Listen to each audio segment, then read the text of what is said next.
Olá, tudo bem? Na aula de ciências de hoje a gente vai falar um pouquinho a respeito da estrutura da matéria. Vamos lá? Então, quando a gente olha para essa imagem, a gente vê o universo, né? Então, a gente sabe que matéria é tudo que compõe o que a gente vê à nossa volta. De seres vivos, de seres que não têm vida e tudo mais. E o que a matéria tem a ver com modelos atômicos? Então, a evolução desses modelos atômicos, eles surgiram a partir da ideia do que era matéria, do que é feito, sei lá, um pedaço de tronco, do que é feito um ser vivo, né?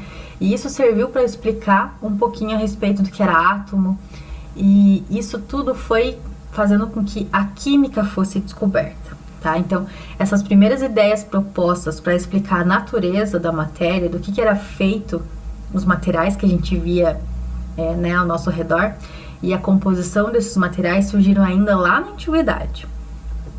Então, os filósofos gregos Leucipo e Demócrito, eles propuseram a chamada teoria atomista. Então, nessa teoria, eles diziam que a matéria era composta de pequenas partículas que eram indivisíveis, denominadas de átomos. Ainda nessa teoria, a matéria ela era formada por um componente primário e apresentava em diversas formas, que constituíam todas as coisas existentes no universo. Essas ideias de Leucipo e Demócrito, elas não se baseavam em experimentos, o que não se adequava ao pensamento predominante na época, né? Porque quando uma ideia ela não se baseia na prática, geralmente ela é deixada de lado, né? Então, com isso, com essa ausência de experimentos, né? Com essa ausência de ver essa teoria realmente na prática, ela foi logo esquecida e abandonada. E essas teorias, elas foram substituídas pelos conceitos de Empédocles, que foram então reafirmados por Aristóteles. E segundo Aristóteles, havia 4 elementos fundamentais que se combinavam para que toda a matéria fosse formada. Esses elementos então eram a terra, o fogo, a água e o ar. Então, por exemplo, a água, né? A água com um pouco de calor, vindo, por exemplo, do fogo, ela virava então vapor, né? Ia para a atmosfera.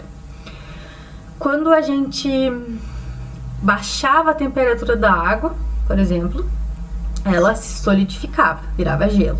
Então, nessa ideia, né, de que toda a matéria ela era constituída então por esses 4 elementos, quando a gente adicionava ou removia das suas propriedades ou qualidades desses elementos, determinado elemento então poderia se transformar em outro. Então, como a gente já viu, né, adicionando ou removendo as propriedades desses elementos, esse elemento poderia se transformar em qualquer outro.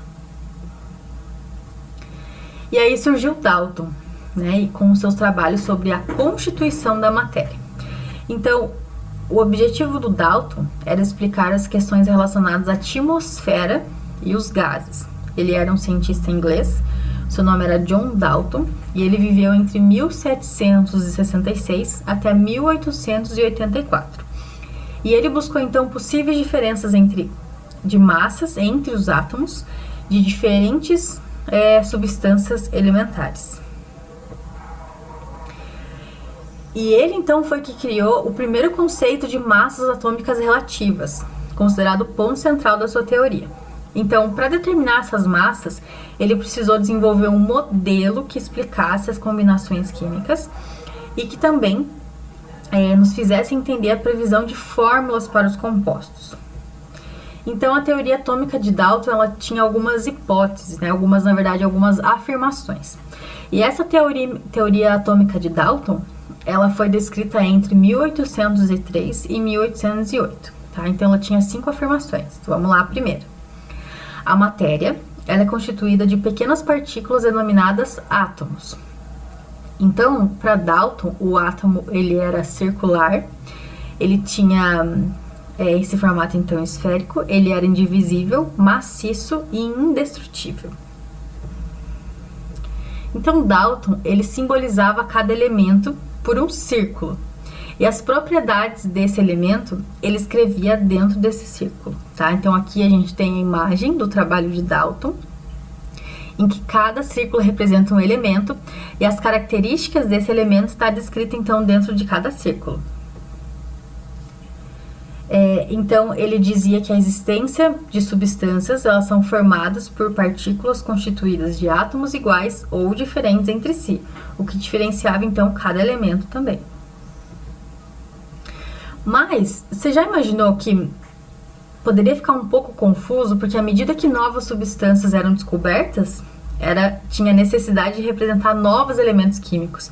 Você já imaginou se muitas vezes a informação era grande demais? Como que ele poderia escrever dentro de cada círculo? Ia ficar muito desproporcional e ia acabar ficando muito confuso, né? Então, Jacob Berzelius, que viveu entre 1779 e 1848, que foi um dos fundadores da química moderna, propôs um sistema simples de notação, em que os elementos eram simbolizados por uma ou duas letras retiradas do seu nome em latim. E a segunda letra, quando existia, era minúscula. Isso aqui você já deve ter visto na tabela periódica. Então, olha só. Nós temos o elemento químico, por exemplo, o hidrogênio. O seu nome em latim e o seu símbolo é H, porque o seu nome em latim começa com a letra H. Mas olha só, nós temos o elemento químico fósforo. O seu nome em latim começa com PH. E por isso o seu símbolo então por isso, né, o elemento químico fósforo é simbolizado pela letra P. Prata, por exemplo, tem o nome argento em latim e é simbolizado então pelas letras A e G, A maiúsculo e G minúsculo. Assim como o chumbo, que tem o nome latim de plumbum, é simbolizado então pela letra P maiúsculo e B minúsculo. Isso aqui é importante a gente saber, porque quando a gente avançar um pouco mais nas nossas aulas, a gente vai ver a tabela periódica.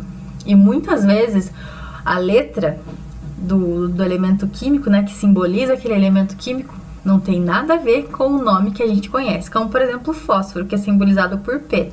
Então é importante a gente saber que a letra que está simbolizando o elemento químico numa tabela periódica tem a ver com o seu nome em latim, já que o latim é uma língua morta, né, que não vai ter modificações na sua gramática, nem na sua ortografia, e que por isso ela é considerada uma língua universal, tá? Então, a gente encerra por aqui a nossa aula de ciências e eu espero você na nossa próxima aula. Até lá!